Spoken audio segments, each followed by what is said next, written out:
He's the man himself. Great to see you. Limping along. What's up, everybody? This is Igor in Russia, and yes, this is Expat American behind me. Nice to see you. How you doing, guys? Good to see you. Guys, Expat American had a rare opportunity to visit the border areas of Russia and Ukraine, and he's going to tell us about what did he see, experience, and really interested to hear your thoughts about it. Yeah, this will be my first time on camera reporting what happened since I've returned to Moscow. And guys, if you haven't subscribed yet, check out Expat American on YouTube and push like, of course, and share the video. Let's take a better spot for us to talk to. All right, so we are here because you actually got the chance to visit the border zones of the conflict areas, Russian areas, Kurska and Bryanska regions. That's crazy just to think about it. How did you end up there, and what was the expectation for you? And the best way to set it up is I was born in Florida, so in case you're not an American, just imagine, you know, I live and I'm raised in a world where there's never any fear or danger of any military confrontation at all. You know, your whole life, this would never happen. And so you would never choose to be in that situation. You never have to be in that situation. So when I first moved here, 8 days later, the SMO started in Russia. And I told my wife, okay, well, we are never vacationing south of Moscow, because that's how concerned I was about this new situation I was in. And just over time, our channel did well. We realized we have a voice. We can help, you know, spread the word on what's going on. And we were asked to go to the border. And at first I was like, no way. But I felt like I knew in my heart it was the right thing to do, that we had a voice and we could go down there and we could show the West, at least, what's going on. But over time, I'm doing my channel and I'm becoming a bit political, and I'm seeing that I can make a difference. I have a voice. And then I got asked to go see the border. And I was like, oh no, oh my God. Because I felt like it was the right thing to do. But the American in me, you know, said, no way, you would never do that. It was almost like a Jurassic Park film, you know, where the lead character's like, I'll never go there, you know, and then they end up going there. So you went to the border, and by border, you're talking about the border that was in a conflict area with Ukrainians trying to attack, and you guys read the news, so you know approximately what's going on. And the regions were Bryansk and Kursk? Yeah, we took the train down to Bryansk, and then we drove over to Kursk. And there was some debate about how far we would go. It's just so weird, because I'm hearing air raid sirens while I'm in Kursk, like over and over and over again. It was like I was in a World War II film. You know, I didn't even know that people used air raid sirens anymore. I guess they're effective, so they're still in use if you need them. Yeah. It's just a very eerie feeling, because if a missile comes down, if a rocket comes down, it's not like a cartoon where you could see it coming and jump out of the way. I mean, it's over, you know.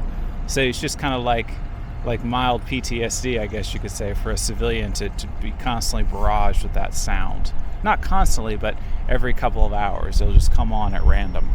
Did the landscape change while you were going from Moscow southwards? Well, we went by train, so of course the train you don't really notice much. When we got off the train in Bryansk, it looked pretty normal, and that was the most amazing thing. Is it's not just a dystopian place where you just have like 40-year-old blue-collar men, you know, working because they have to. All types of people are there. You know, women are there, kids are there, you know, all types of people just living their lives as if everything's fine. So in Bryansk itself, if you didn't tell me, I wouldn't know it. Of course, you see military activity, but you can see, you know, military guys in Moscow, so that's not that big of a deal. When we got closer to the border, we were within 10 kilometers of the border. We saw some damage. A guy's car that had been hit right on the hood, like bullseye right on the hood with a missile. People were injured there. Houses that were hit. We talked to one guy whose house was destroyed. We talked to a few ladies that live so close they say they can't ever leave their house without threat of being deleted. So that was Bryansk. Kursk was a different story. Kursk was definitely another level up, I would say. You mentioned about talking to some people, so tell us please more, what did the locals say, because they're in the middle of this situation. Yes, this was absolutely my concern, is do they plan on staying? And the answer is yes. They're very stubborn, and I don't mean that in a negative way. They feel like this is their home and they're not going anywhere. You know, the general vibe is this is the way it is, and we're going to be resolute and strong, and this is eventually going to come to an end. So the Western world knows mostly about Kursk region. Kursk is the region that everybody knows. So please tell us, how does it look like now, and what's the atmosphere? Yes, you're right. Kursk is the one that's in the news, of course, and that definitely was different. On the way there, because we're traveling along the border, the Russia-Ukraine border, by car, and there was actually some talk, do we want to take the long way, which is far off the border, or do we want to take the short way, which is like right by the border? And the people driving decided to take the short way, which is kind of scary. And on the way, you know, I saw and recorded a rocket coming from Russia over the border into Ukraine. And our follow car, because there was two cars, they also saw rocket activity, but a different type. I'm not sure exactly what type. And it seemed every major intersection we passed by, there was like a guard tower, like wood and concrete and ghillie suit type stuff, like camo sheets draped over it, and, you know, police and soldiers all over the place. So the other thing that's really interesting about Kursk when we got there is there's these concrete boxes everywhere that are smaller than the size of a bus for the citizens of Kursk to run into to stay safe in case there's a missile attack. And, you know, you're hearing these air raid sirens every couple of hours, and you have these boxes every couple of blocks that people can run into. And the hotel I was staying in, it would give like an alert on the TV and tell you to go downstairs to the basement level. The other thing I noticed is when walking around the center of the city, they have sandbags in strategic spots. And Stan Philin, who I was with, he talked to someone there, and they said the idea is you don't need a sandbag everywhere, but like you pick certain rooms that everyone can fit into, and so you sandbag the windows of those rooms. Yeah. So I thought that was interesting. How did the people welcome you as a foreigners, because there were some other ones as well, that we had Moscow photographer as well with you. Yeah, were they like delighted that people are here to show? Yeah, I thought it would be better if I traveled with other vloggers. I just felt like there was more safety in numbers, that we could lean on each other and give each other advice and maybe keep ourselves from being in a dangerous spot better. What we realized is, because for Bryansk we were under military escort, that they were these guys, these Russian soldiers, you know, we're the assignment, right? And they're putting their lives on the line for us.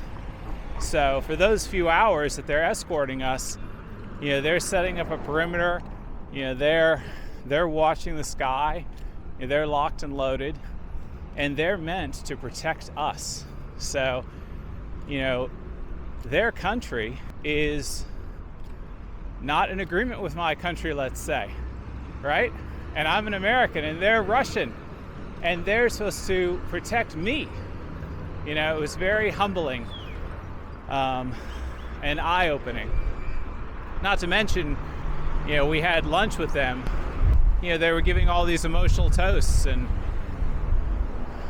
you know, it could definitely make you cry when you think about everything that they're going through, especially because I've lived here for 3 years. I know that Russians are just normal people, and they are suffering in a way that, you know, my people, Americans, don't have to suffer. How did you feel when you said there were air sirens? You heard there was a strike, I don't know, missile or what? What did go through your head at those times? And did you get used to the idea during those days you were on the road? Yeah, so in Bryansk, the first place, we saw a missile, an ATACMS missile, that hit the ground and was recovered. American. Yes, so American made.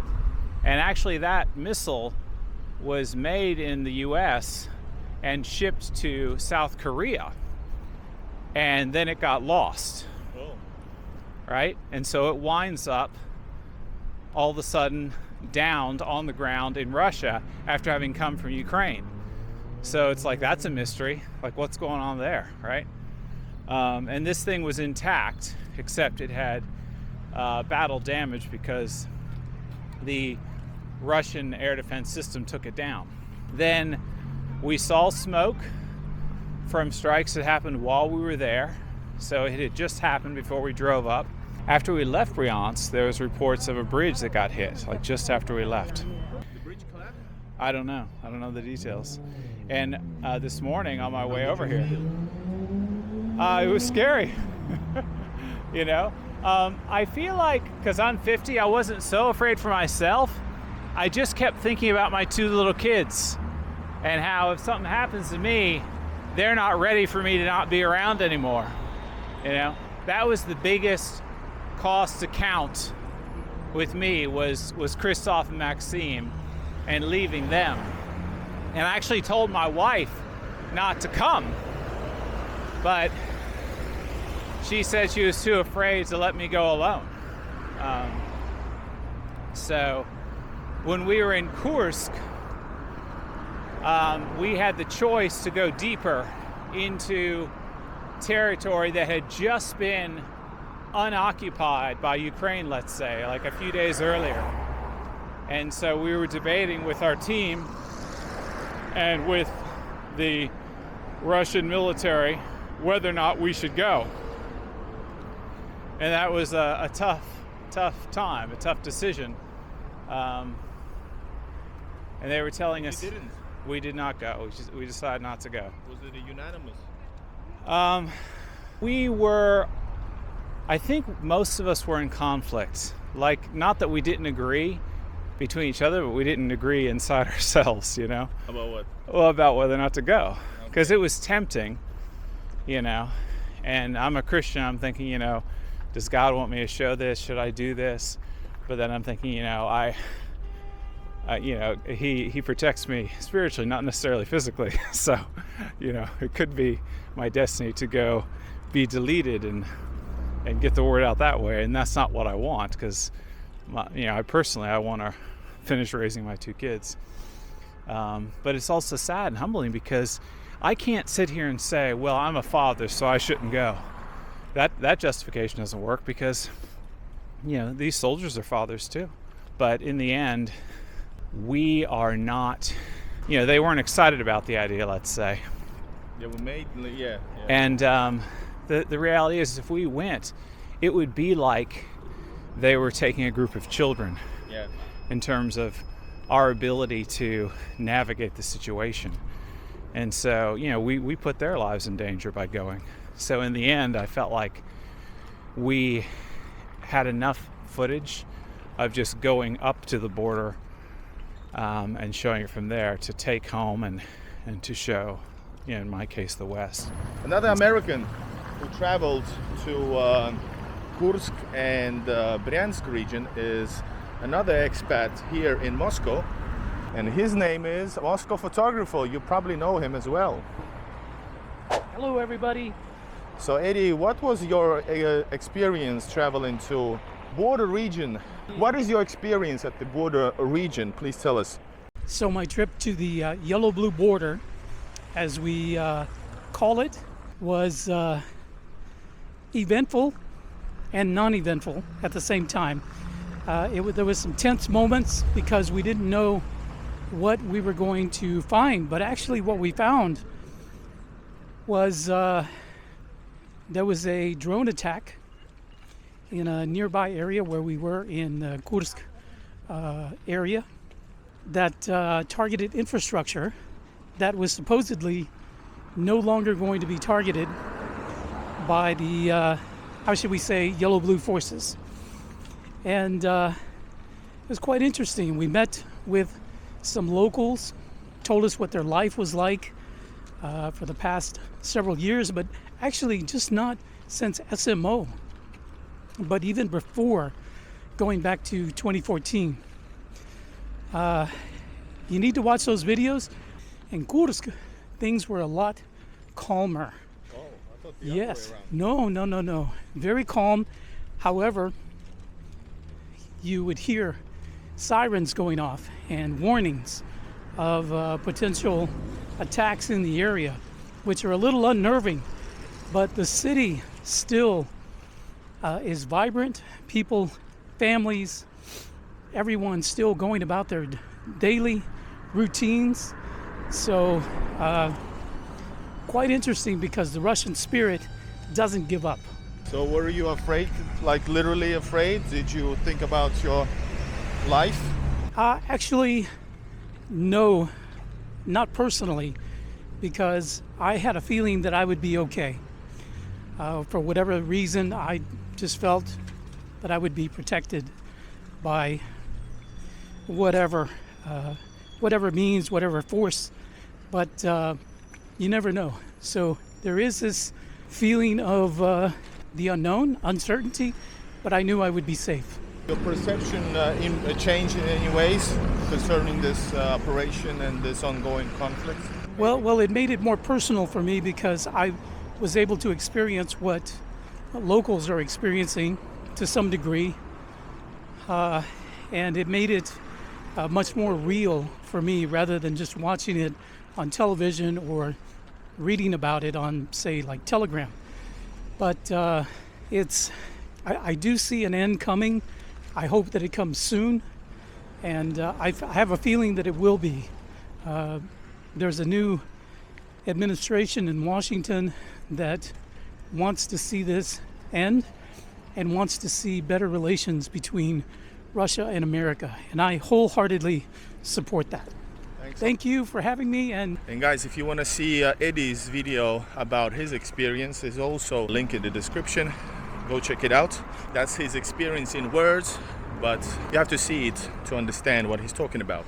So what is your final thought about the experience, and have you gotten any wiser? How do you look at this conflict now? No, it hasn't.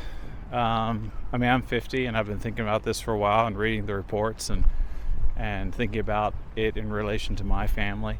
I mean, it's sobering to see other people that are actually living in it, and to see young people that are like, 14, 15, 19, 20, wearing their nice clothes and walking around that city. And this is their life, they're growing up in their formative years, under an air raid siren. It's heartbreaking, for sure. So this is Expat American's experience after his trip. If you want to see the actual footage, go see his video on his channel, link in the description, link in below. Yeah, please definitely come over and click the link below for my video there, or my videos there, and see for yourself what it's like. To also see more of me on this guy's channel. We've done several videos together. All right, guys, from beautiful Moscow, bye-bye, and take care and be safe.